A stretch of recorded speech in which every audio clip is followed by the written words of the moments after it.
Good morning. आज की 11th भूगोल की क्लास हम लेंगे। इसमें सबसे पहले तो आप सभी बच्चों को जिन्होंने ज्योग्राफी विषय का अध्ययन करने की दृष्टि से इसे आपने अपने विषय के अंतर्गत लिया। किताब का नाम है भौतिक भूगोल के सिद्धांत। भौतिक भूगोल के सिद्धांत पुस्तक का नाम है और उसमें भी अध्याय फर्स्ट है जिसका नाम है भूगोल एक विषय के रूप में। अब चूंकि आप सभी बालक 10वीं से 11वीं क्लास में आए हैं, 10वीं की क्लास तक आपने भूगोल को अलग विषय के रूप में नहीं पढ़ा। आपने भूगोल को एक सामाजिक विज्ञान के विषय के अंतर्गत उसका अध्ययन आपने किया और उसमें कुछ लेसन, कुछ अध्याय आपने वहां पर पढ़े। परंतु आज हम यहाँ पर भूगोल को लेकर एक विषय के रूप में हम अध्ययन करें। सबसे पहले बहुत सरल है, इसमें कहीं कोई आपको दिक्कत नहीं आएगी कि आप सबसे पहले तो आपको ये जानना आवश्यक होगा कि ये भौतिक शब्द क्या होता या किसे कहते। साधारण जानकारी हमारे सामने होगी तो ही हम उसका अध्ययन करने में हमें रुचि भी उत्पन्न होगी और अध्ययन भी हम अच्छे से कर पाएंगे। तो सबसे पहले तो भूगोल शब्द तो आप सभी जानते हैं। भूगोल अर्थात पृथ्वी को गोल मानना, यानी पृथ्वी गोल है, पृथ्वी का आकार कैसा है, गोल है। पर पृथ्वी के आकार को गोल माना गया है तो उसे भूगोल शब्द दिया के नाम से जाना गया। परंतु यहाँ हमारे सामने शब्द क्या है, भौतिक भूगोल।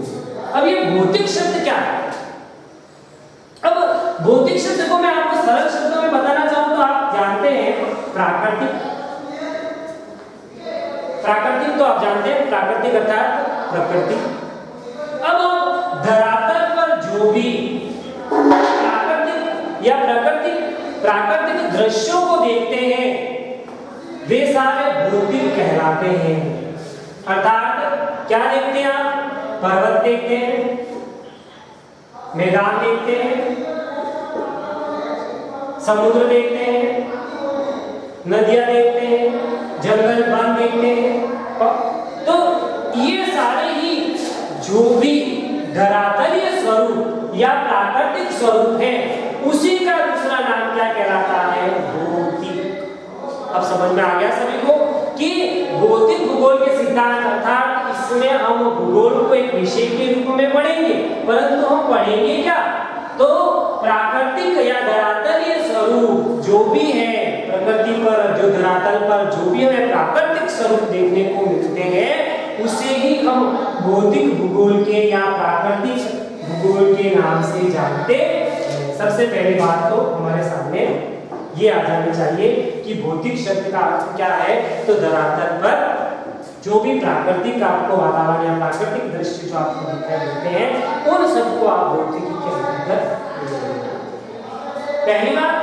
दूसरी बात मैं आपको यह बता देना चाहूंगा कि भूगोल को अध्ययन की दृष्टि से, ये बात तो आपको भौतिक शब्द आपको समझ में आ गया, इसलिए आपको आगे में एक बात और बता देना चाहता हूँ, आपके कंटेंट को और सरल बता देना, स्पष्ट कर देना चाहता हूँ कि हम शब्द क्या पढ़ रहे हैं, भूगोल। और भौतिक भूगोल के सिद्धांत में हमने भौतिक में जो भी धरातलीय प्राकृतिक वातावरण या प्राकृतिक स्वरूप हमें जो देखने को मिलेंगे उनका हमें भूगोल के अंदर एक विषय के रूप में अध्ययन करें। अब आप ये भी जान लें कि ये जो भूगोल है, भूगोल यानी पृथ्वी, भूगोल का दूसरा अगर सरल शब्द में अर्थ करें या शब्दार्थ करें तो अर्थ क्या है, पृथ्वी। यानी इस भूगोल या पृथ्वी को अध्ययन की दृष्टि से अध्ययन करना है, जैसे भूगोल को विषय के रूप में, तो भूगोल को अध्ययन की दृष्टि से दो भागों में बांटा गया। अध्ययन की दृष्टि से कि पूरी पृथ्वी को अगर अध्ययन करना है, पूरी पृथ्वी के अध्ययन के लिए मानव भूगोल को दो भागों में बांटा गया है। और पहला भाग है उसका भौतिक भूगोल। वापस वही आ गई, भौतिक भूगोल अर्थात प्राकृतिक दृश्य जो भी दिखाई दे रहे हैं, जो भी पृथ्वी पर जो भी प्रकृति निर्मित जो है उन सबको अपन क्या कहेंगे, भौतिक। और दूसरा होगा उसका जो रूप वो होगा मानव भूगोल। क्योंकि मानव भूगोल के रूप में इसका पूरा अध्ययन आपको 11वीं की क्लास में करना है और ये आपके 12th में आएगा। परंतु दोनों है क्या, भूगोल के अध्ययन की दृष्टि से दो भागों में बांटा गया है। पहला है भौतिक भूगोल और दूसरा है मानव भूगोल। अब भौतिक भूगोल और मानव भूगोल दोनों है किसके अध्ययन की दृष्टि से किसके क्षेत्र या किसके भाग कहलाएंगे, तो हम कहेंगे भूगोल के भाग कहलाएंगे। तो थोड़ी सी जानकारी के लिए आपको ये बात भी स्पष्ट ध्यान में रखनी है कि पृथ्वी को या भूगोल को अध्ययन की दृष्टि से दो भागों में बांटा गया है। पहला है भौतिक भूगोल और दूसरा है, अब मैं वापस आपको अपने लेसन की तरफ ध्यान आकर्षित करवाऊंगा कि भूगोल एक विषय के रूप में। अब इस शब्द को तो आपको ऑलरेडी समझ में आ गया होगा कि भूगोल है क्या, तो हम सभी जानते हैं कि भूगोल को भू को यानी पृथ्वी को गोल माना गया है, तस्तरी के रूप में केंद्र की तरफ देशांतरित क्या है, पृथ्वी गोल है, इसलिए इसे भूगोल कहा गया है। इसको भूगोल कहा गया पृथ्वी को। और उसके संबंध में आप सभी जानते हैं कि पृथ्वी जो है वह कैसा ग्रह है, कैसा ग्रह है, मानव। और इसी अपन नीला ग्रह भी कहते हैं क्योंकि यहाँ पर पृथ्वी पर जल की अवस्था। तो वो सारी बातें तो आपको पता ही होगी। अब हमारे लेसन में पहली बात है भूगोल एक विषय के रूप में। तो चूंकि हम सभी जानते हैं कि हमारा ये जो भूगोल है उसको एक अपन स्वतंत्र विषय के रूप में हम पढ़ेंगे और उसमें ये सारे भौतिक दृश्य जो हमारे सामने धरातल पर दिखाई देते हैं उन सब का अध्ययन हम यहाँ पर करेंगे। परंतु उससे पहले सबसे पहली बात तो ध्यान रखेंगे कि भूगोल को एक स्वतंत्र विषय के रूप में अध्ययन करने के साथ ही साथ उसमें हम क्या करेंगे, तो हम देखेंगे कि पृथ्वी के भौतिक वातावरण यानी वापस यह शब्द क्या काम में ले सकते हैं हम, प्राकृतिक वातावरण, कि पृथ्वी के प्राकृतिक वातावरण और उन पर मानवीय क्रियाओं और उनके अंतर संबंधों का अध्ययन हम इसमें करेंगे भूगोल के रूप में। भूगोल को एक विषय के रूप में अध्ययन करें। अब बात हमारी आती है, सबसे पहले हमारा प्रश्न बनता है कि भूगोल शब्द का सर्वप्रथम प्रयोग किसने किया, भूगोल शब्द का सर्वप्रथम प्रयोग किसने किया, ये हमारे सामने एक प्रश्न है। ये भी हमारे सामने एक प्रश्न है, तो उसे भी सरल शब्दों में हम कैसे कहेंगे, आपने लिख लिया है, फिर भी आपको समझना पड़ेगा कि भूगोल शब्द का सर्वप्रथम प्रयोग इरेस्टोनिस नामक विद्वान जो यूनानी थे, उन्होंने इस शब्द का प्रयोग किया जो ग्रीक भाषा में, कौन सी भाषा में, ग्रीक भाषा में, जिसमें उन्होंने ग्रीक भाषा में दो मूल शब्दों से इस भूगोल शब्द को बनाया है या बना है। मूल शब्द कौन से थे, तो पहला तो था जियो जिसका अर्थ होता है पृथ्वी, और दूसरा था ग्राफिस जिसका ग्रीक भाषा में अर्थ होता है वर्ण। अर्थात दोनों को मिलाकर अपन बात करें तो भूगोल का अर्थ क्या हो जाएगा, पृथ्वी का वर्ण। किसका वर्ण, पृथ्वी का वर्ण। व्यक्ति कौन थे, इरेस्टोनिस, कि कहां के थे, यूनानी थे। कौन सी भाषा के दो मूल शब्दों से भूगोल शब्द का निर्माण हुआ, प्रश्न है हमारे सामने, तो उत्तर क्या आएगा, ग्रीक भाषा। ग्रीक भाषा को दूसरी भाषा में आपको ग्रीक भाषा या यूनानी भाषा के दो मूल शब्द, वो दो मूल शब्द क्या है, जियो जिसका अर्थ होता है पृथ्वी, और दूसरा शब्द है ग्राफिस जिसका अर्थ होता है वर्ण।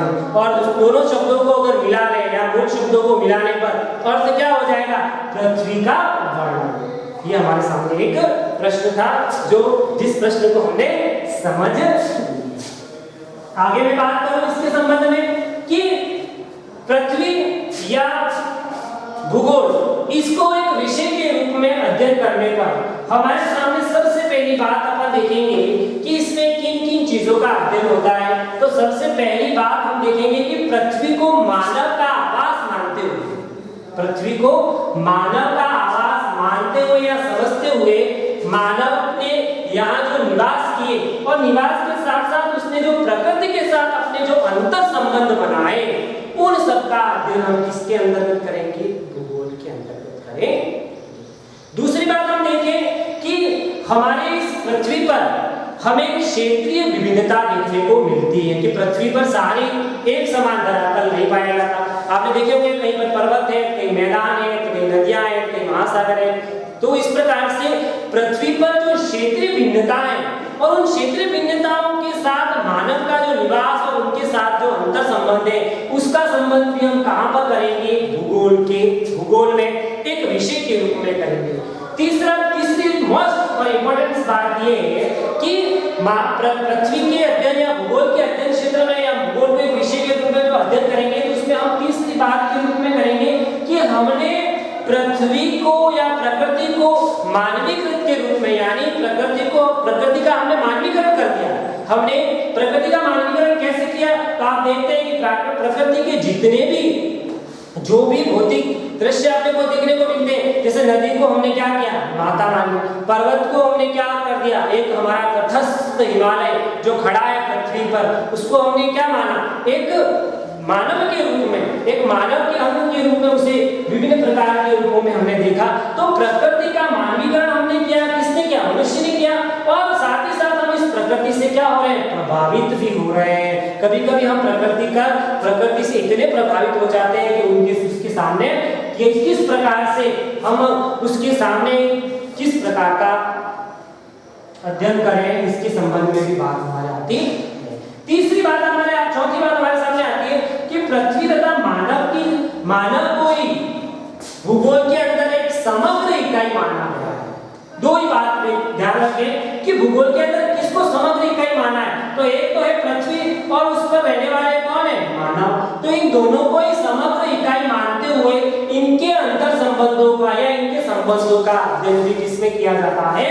भूगोल में किया जाता है। इस दृष्टि से हमारे सामने कुछ तथ्य प्रस्तुत हुए, कुछ बातें आई जिससे हमें यह समझने में सहायता मिली कि भूगोल एक विषय के रूप में हम कैसे अध्ययन करेंगे। तो प्यारे बच्चों, हमें सबसे पहली बात तो ये ध्यान में रखनी है कि हम भूगोल को एक स्वतंत्र विषय के रूप में अध्ययन करेंगे। और उसमें करेंगे क्या? तो सबसे पहला जो हमारा शब्द ही है भौतिक अर्थात प्राकृतिक जो भी दृश्य दिखाई देते हैं, उन सब का अध्ययन के साथ साथ उनसे मानव जो कि पृथ्वी पर रहता है उसके अंतर संबंधों का अध्ययन करेंगे। आगे की क्लास में और करेंगे।